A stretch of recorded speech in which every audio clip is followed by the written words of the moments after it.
Very good. So our recording is in progress, and I'd like to repeat my welcome to everyone for those people who join us later by watching the recording. So I have a guest here, which is David Hillson. We have known each other for many, many years, I think. He is world famous as the risk doctor. Yeah. And I think many people know you just as that and nothing else. I'm sure there is many more things that you're doing. Yeah. But this is what you're famous for. And the idea, again, is to have, first of all, of course, a talk between the two of us. But I hope that soon there will be questions from the side of our participants. There will be questions, hopefully, to us. How am I going to deal with this? What is wrong there, and so on, things that come from your real life situations, so that we may be able to help you there, or maybe also questions just out of curiosity.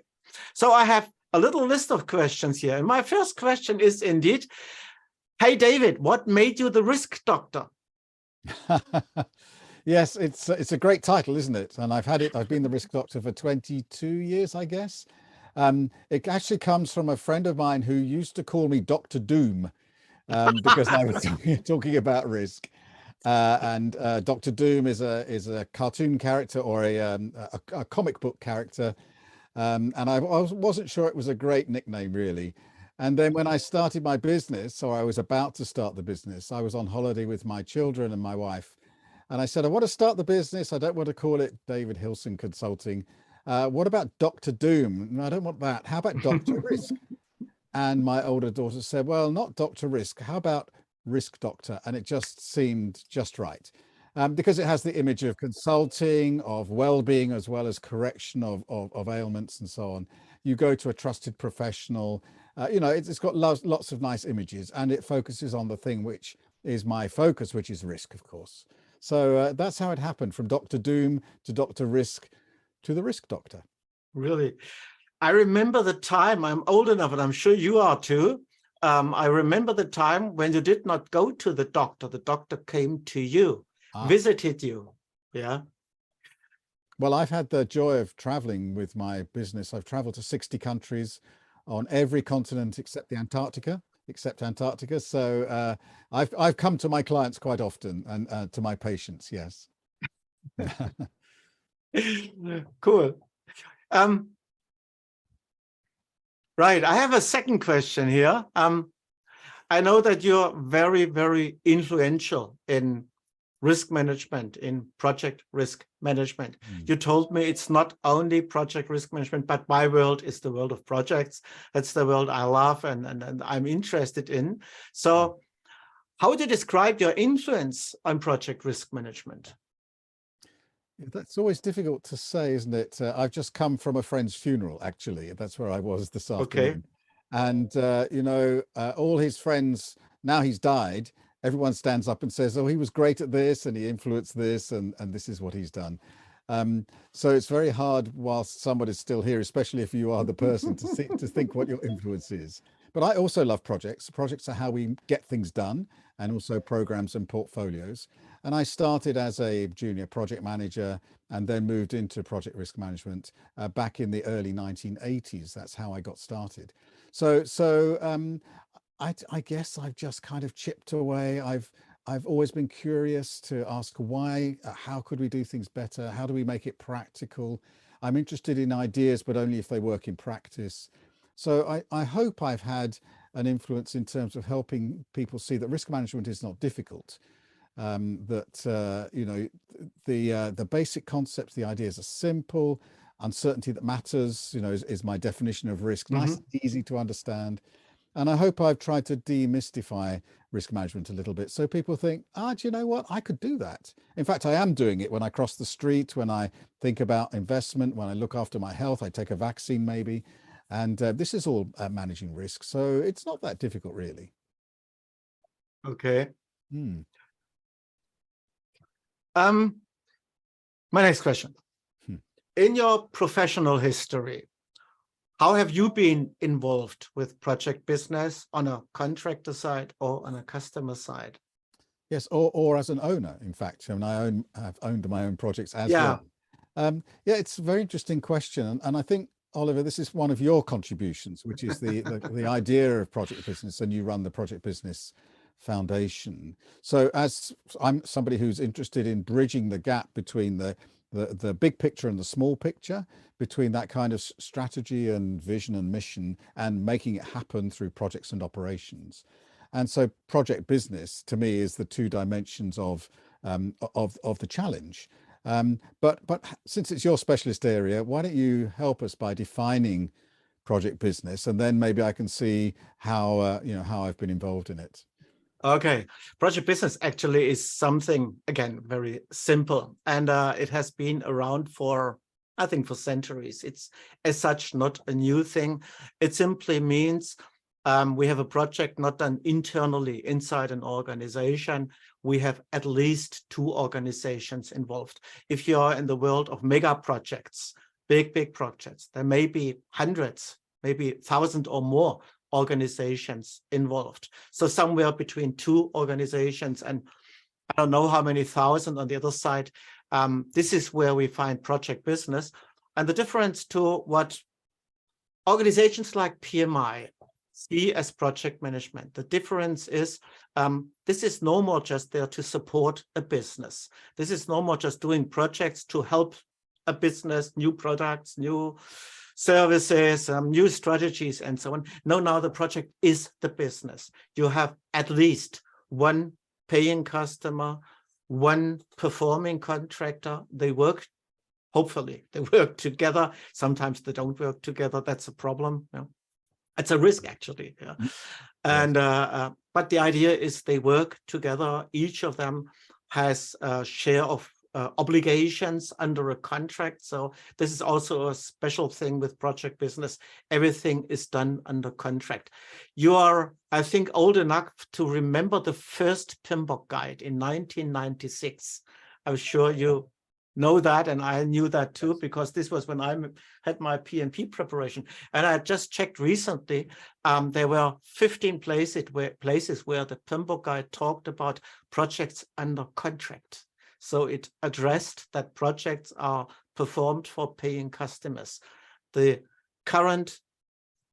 latest 6th and the 7th edition, the current 2 editions, and the 6th is just being replaced by another document.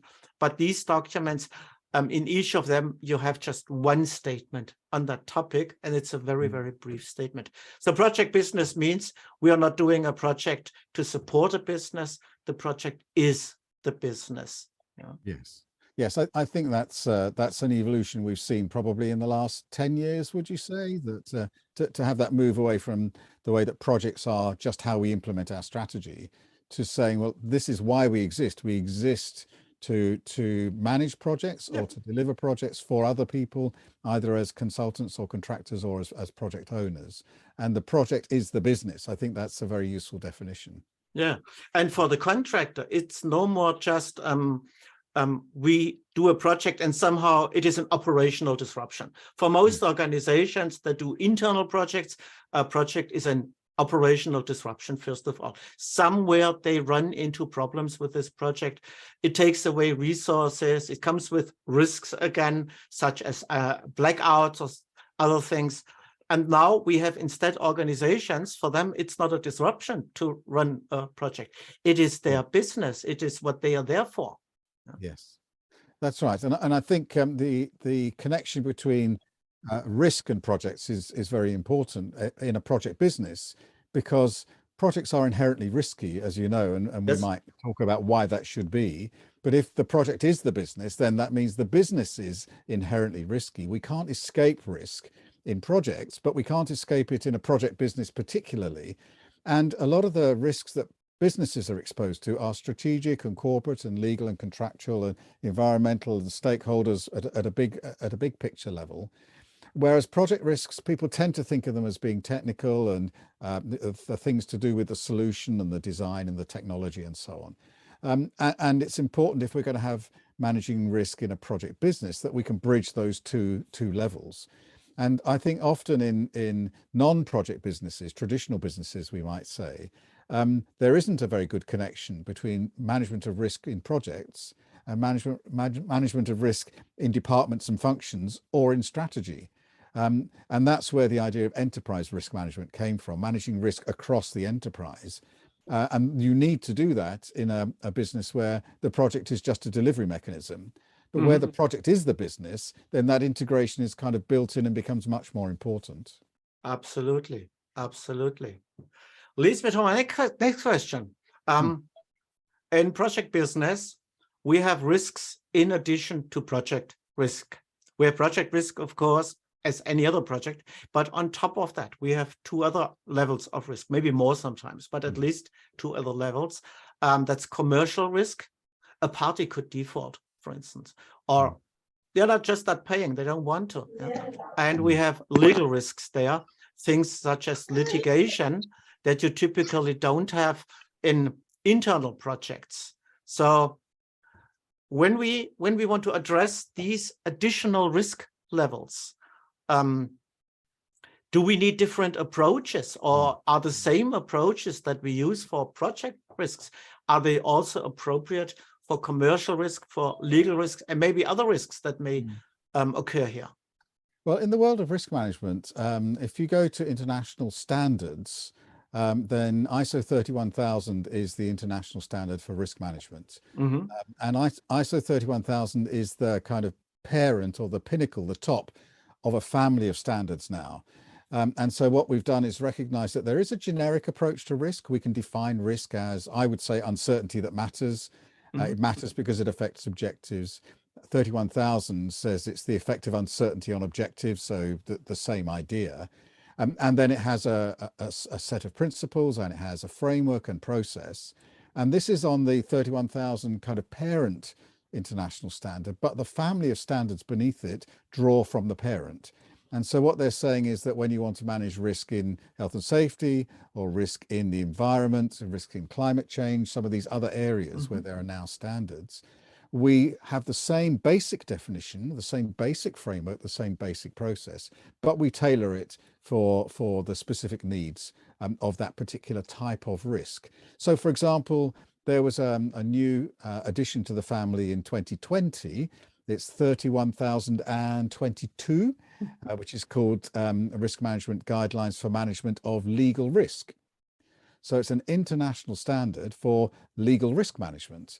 And there it starts with the same definition, framework, and process, but then begins to develop a specific set of language, some specific techniques, some ways of understanding and identifying risks in the legal framework, and some specific techniques for managing and responding to them, both threats and opportunities, of course, because that's something which is embedded right in the heart of the 31000 definition for the family of standards. So we've got these different specific standards, but they do draw from the generic fount. You know, it's the same source. So I think risk management is risk management. But then when we're talking about specific types of risk, then we might need particular techniques and ways of understanding them, analyzing them, and treating them. So I think we have to get the basics right first. And once we've got that right, then we can begin to apply it to different types of risk. You know that project business is high risk business anyway. It's, I think, one of the most riskiest businesses that I am aware of. Whatever you do, you always stand with, we say, with 1 foot, you already stand at court. Yeah, stand in litigation, because there are different interests, business interests of the parties involved, and many other risks that we have here. Or someone is not paying or not delivering. Yeah. Parties are very dependent on each other. If you buy a book, if you're in a book business, you go into the store, you buy the book if they have it, or you order it and come back maybe 1-2 days later, pick it up, and the business is done. In project business, we have a relationship, a business relationship that goes over months, maybe over years, and there are growing dependencies on each other. If you have the wrong partner, it can be very, very damaging to you. Yes. So you're familiar, Oliver, with the IACCM, the International Association for Contract and Commercial Management. I guess you will have come across them.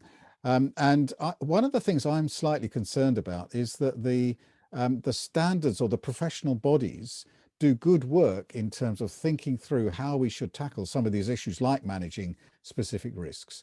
And then out in the real world, in the workplace, people aren't aware of the developments. So in 2002, I worked with IACCM to develop a business risk model, which was taking generic risk management, but applying it to commercial business and applying it to contracts. Mm-hmm. And as I mentioned, in 2020, we have an ISO standard now for legal risk management. Do you think in the world of project business, people are aware of these developments that are out there in international? No. We have a very basic problem in project business management. And the basic problem is we don't have enough people to develop knowledge. At the moment, I would say it is two worldwide who do that. Mm-hmm. And you may know the other one, Ian Heptinstall from UK. Yeah. He does work on this in this direction, but his focus is on the customer side. So it's about procurement, it's about outsourcing, it's about having multilateral contracts there. I later will have a question on multilateral contracts. So that's a topic he's very strong in, but he looks at that from the buyer's side. From the seller side, we have some organizations that are active in bid and proposal management. This is half of the process, if you like, the process before the contract has been signed. There we have some people who are active, but then when the contract is signed, it's so strange, and I feel it's strange because this is big business, and it's often suffering business. They need help, but there is one person out there, and that's just me. And one person is not enough to create a full body of knowledge. I can do a lot of research, and of course, I still have not limited time because I still have to bring money home with my seminars and with my classes. Yeah, but there are not enough people out there who make these connections and who make ends meet here. Yeah. And the weakness is in the professional bodies themselves, not making people aware of their really good work in this area. So when we're talking about the project world and the Project Management Institute, PMI, or some of the other international bodies, like APM, the Association for Project Management in the UK, the Australian Institute of Project Management, and so on, do some really good work in risk management, contract management, stakeholder management, people management, all these areas. And PMI and APM and the others are quite good at selling that. So we have a good knowledge base in managing projects. But when you get to the business side, and then to some of the aspects of risk management outside of the project risk, I think we haven't made people aware of what's out there. So it shouldn't be just you talking about project business, because we've got the ISO standard, and because we've got IACCM, and because we've got other organizations like them. But somehow they're just not making people aware. And I wonder if you in the Project Business Foundation and some others on the call might have a role in taking the good work that's done by professional bodies and associations and just saying, we don't have to reinvent the wheel here. It's been done at an international level, properly validated and developed, in a rigorous process and peer reviewed over a number of years. And here is a good solid framework that you can use. You don't have to invent something. Yeah. And I wonder if we could do something better to learn from that experience. That's something I want to achieve. My idea is not to be the project business doctor. Yeah, this is not my idea. My idea is to have a business discipline that is accepted, that is understood. And the biggest problem that I see is especially with young people who come into this business. We have old people, they have a lot of experience, they know very much about that. I often meet, just in project business, I meet seasoned project managers, male and female, that doesn't make a change here. And they are very, very good. And they can tell me a lot. They know things that I don't know. But then they retire and young people come and they have to learn it again. And then you would normally say, okay, you could have some kind of mentoring and coaching process in the organization. No, they don't have the time for that because they are busy with their projects. They are busy to make customers happy. They are busy to make sure that they will not have litigation because of poor performance, or on the other side, because they haven't paid. Yeah. So, so this knowledge transfer doesn't work well in many organizations. There are, of course, exceptions, but in many organizations, it doesn't work well because they don't have the time for that. And the energy, it's also a matter of energy. When you're in project business, the evening, you are tired. You had a long day, a difficult, a hard day, yeah? Lots of discussions and disputes and conflicts. And you're done for the evening. You don't want to do a mentoring session for a young rookie inside the organization. So this is where we stand, and we need trainers. We need academia, by the way. It's the same thing with academia. I have one university now that is really interested in this topic, and I'm very thankful for them. But apart from that, they're all interested in internal projects. They talk about transformation and all these shiny things. But more than 50% of project managers are not in transformation projects. Their job is to bring money home. They run profit centers. And how to run a project as a profit center sounds not shiny. Yeah. But I can make it shiny. I can make it very, very shiny. We had a race for a vaccine 2 years ago. We had several organizations trying to be the first on the market with a vaccine against COVID-19. And who won? Who won was a customer in the US, Pfizer, with a contractor sitting in Germany, in Mainz, at the River Rhine.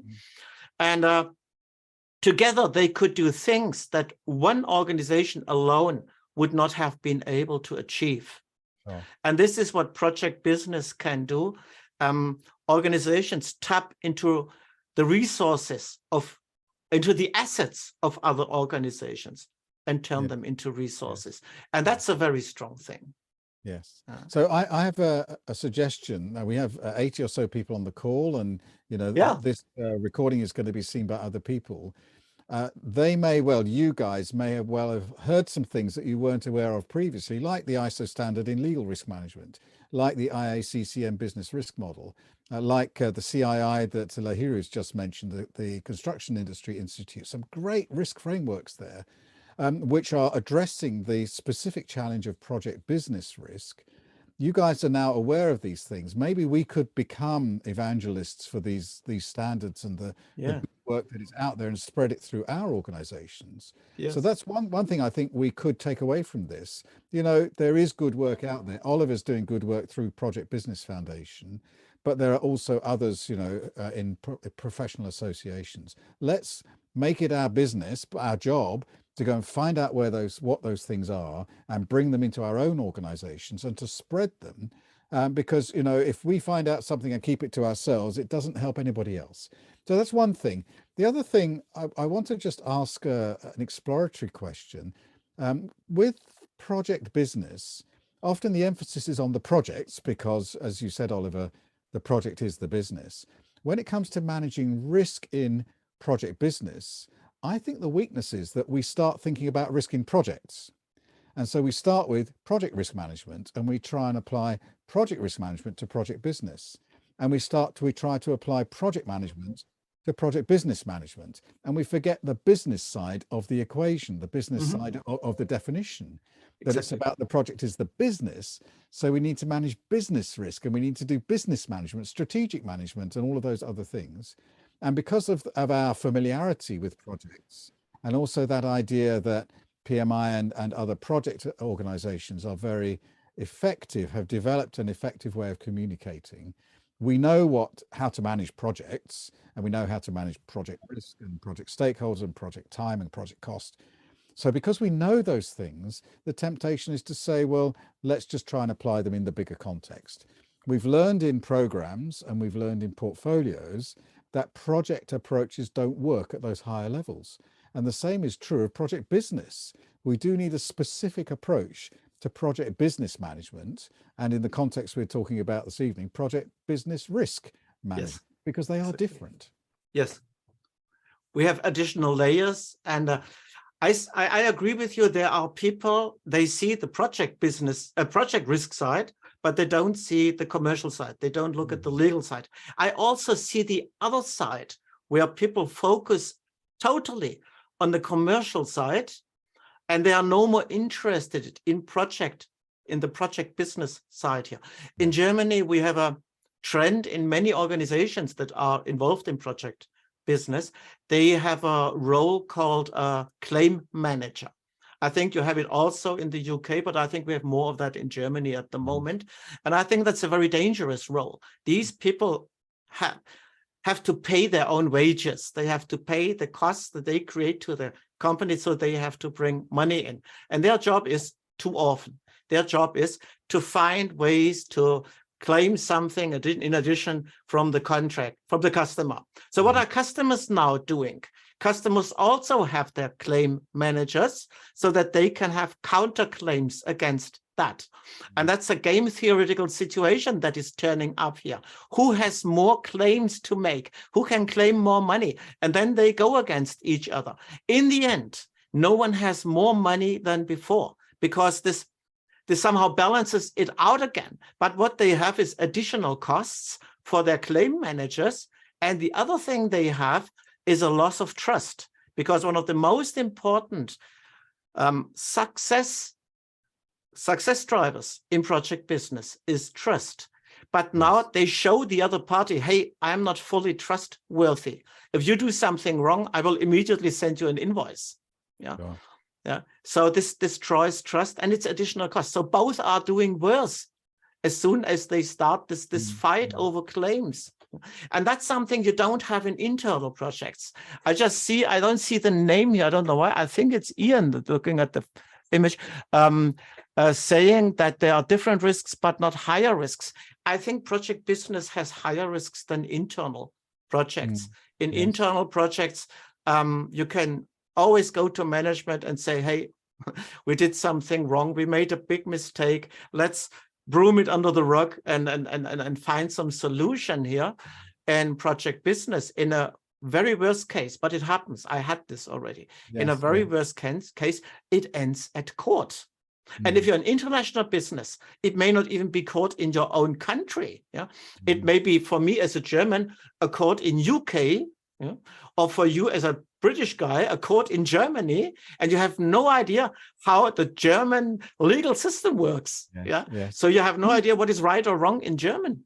Do you think some of this is a cultural issue, and particularly in the West, that we have this kind of claims mentality, and we may have inherited it from our American cousins? But you know, I've worked quite a lot in the Middle East and in Africa, and there's much more of a relational approach to contractors and subcontractors and owners and clients and so on. And you know, the first thing you do with a client or with a partner from the Middle East or from Africa is you go out for dinner. You go for dinner, you get to know the person, and then you sign the contract. What we do in the West is we sign the contract and then we go out for dinner to celebrate. Yes. And I think, you know, if we just try and switch that mentality to say, you know, it's about relationship here, and we all want the project to succeed. It's our project. It's not my project that you're doing for me and I'm the boss and you're the servant, but it's our project. We have a shared interest.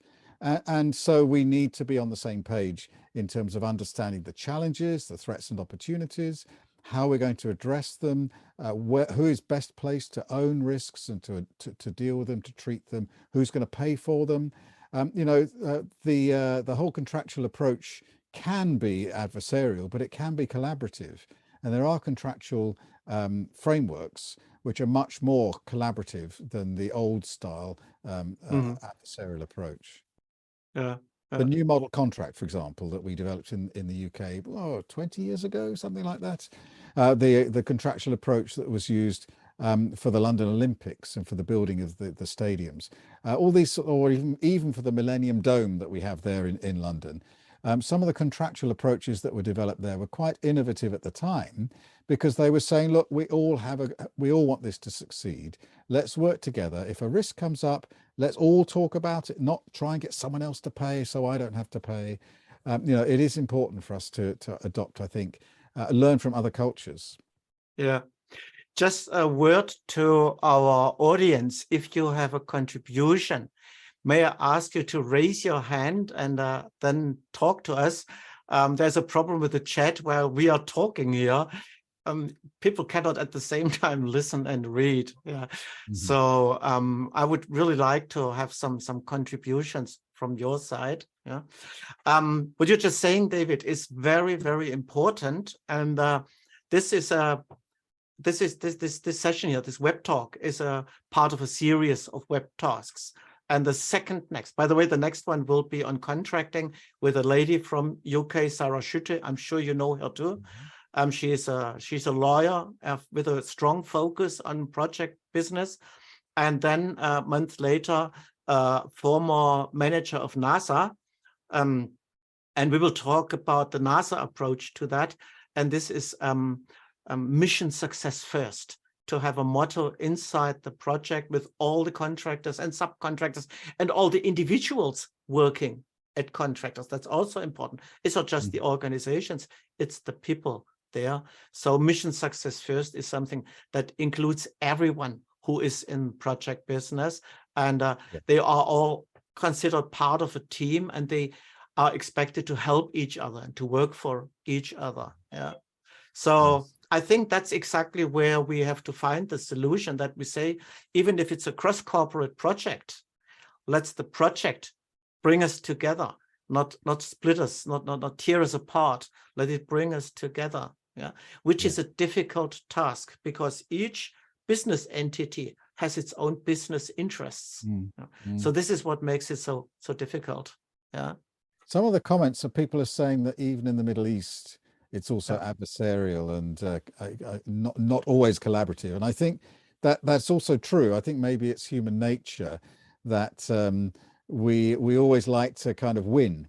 But my sense is that there's a softness, a kind of a willingness to listen, where sometimes in the Western contractual framework, that's not true. So I think although everybody has that kind of competitive streak within them, it's, I guess, part of being human. And survival of the fittest is sort of ingrained in us, isn't it? That actually the best way to survive and thrive is to partner and collaborate with other people. And if you try and go it on your own, you end up sort of isolated and, you know, in a very vulnerable place. So by building partnerships, and that's the whole idea of the project business, isn't it? That we're not just doing it on our own. Yeah. That's an interesting thing, by the way. I have from time to time an event which is called a healing day. A healing day means you have a customer, maybe a group of contractors, subcontractors, and so on, and things are going poorly. There is no completing over competing understanding. That's the understanding that we should have. It's wonderful in English language. We cannot translate this into German, but completing over competing would be what we want to have. And it's not there.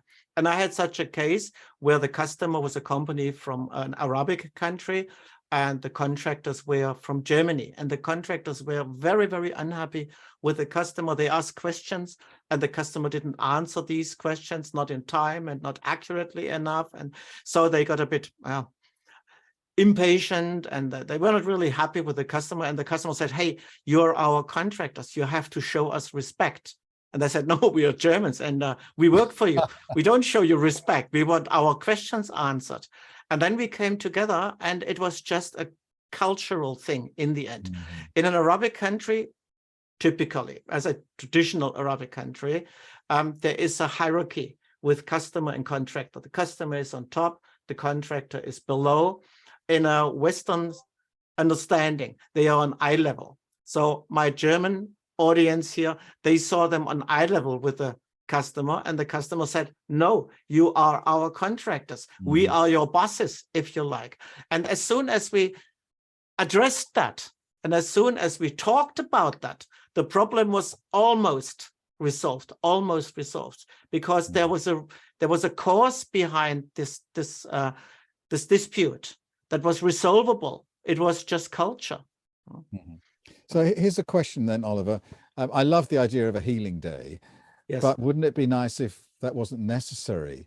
And if somehow we had set up the project in the right way, that healing and reconciliation and addressing conflict wasn't ever necessary. And, you Absolutely. know, in normal sort of internal projects and the whole sort of PMBOK approach and so on, there's a lot of emphasis on project initiation, in making sure we understand the specification, we have a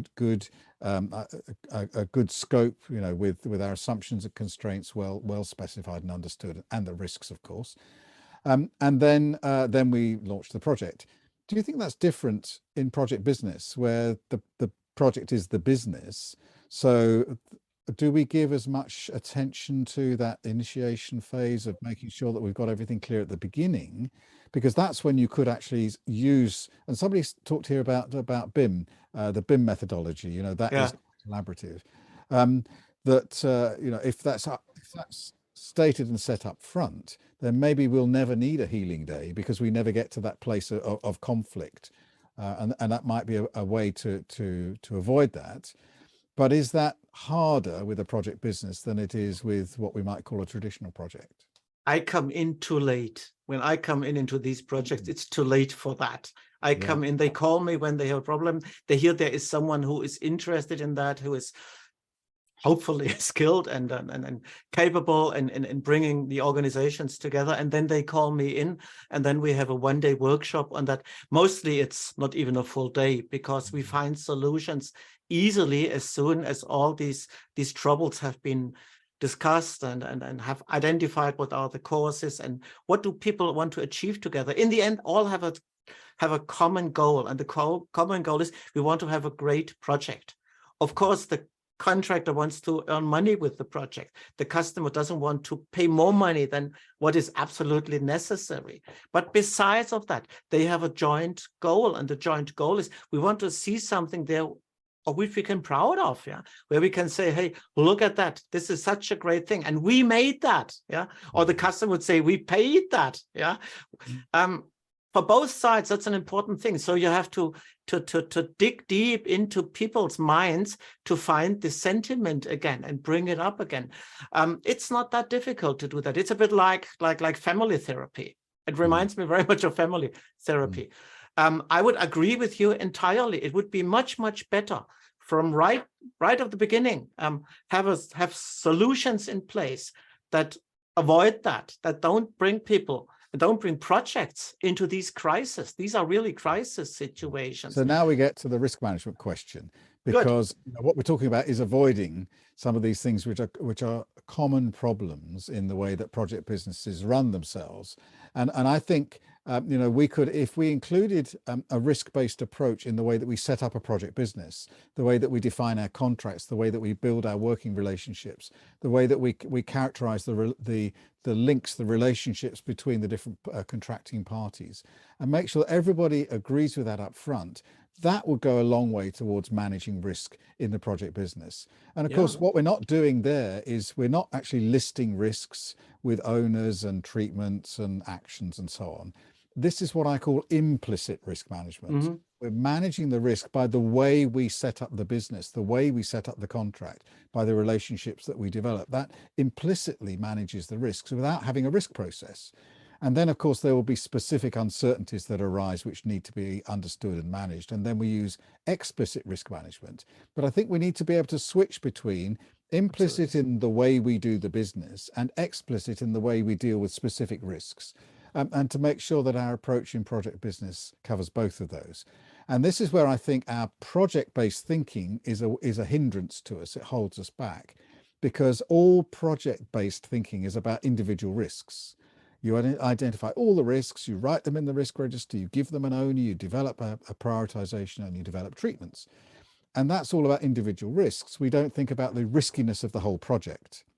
And we did introduce a concept in the 2000 edition of the PMBOK guide called overall project risk, different from individual project risks.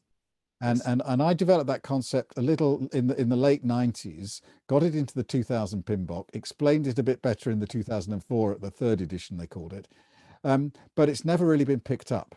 And we still in our heads think about risks, individual things that you list and treat, rather than the overall riskiness of what we're trying to do. And I think that overall riskiness is particularly important for project business risks, because the project is the business.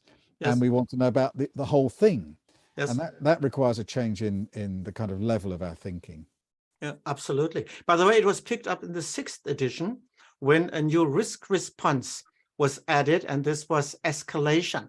And what you're talking about is risks that we have to escalate, because as a project manager, I can manage them partially, but the full management of the risk is something someone on a higher level, on a higher management level, will have to do in whatever strategy they use. They have the same strategies at hand with avoiding and mitigating and so on. Yeah. But it goes back to my question, what influence do you had in risk management? Yeah. Yes, now, the escalation was one of my small contributions to that. This was your contribution. Good to know. Yeah, and it's a very good contribution. By the way, for many years, I wrote practice questions, and I had 2 practice questions on escalation before the 6th edition came in. And then I said, hey, that's cool. I have questions on that already. They are already there. What are you doing in this situation? Escalate something to a program manager. You know, you have a problem in your component of an aircraft, and if you do everything right, something else may go wrong. So what are you going to do with that? Escalate it to the program manager. So how does escalation work in a project business? Who do you escalate to if the project is the business? The important starting point is that on each side, which is at least a customer and a contractor, you have a project manager and a project sponsor. You have someone mandating the project manager, and at the same time, this person is the first direct escalation channel. By the way, the sponsors, in other risks, the sponsors should be able to work with each other.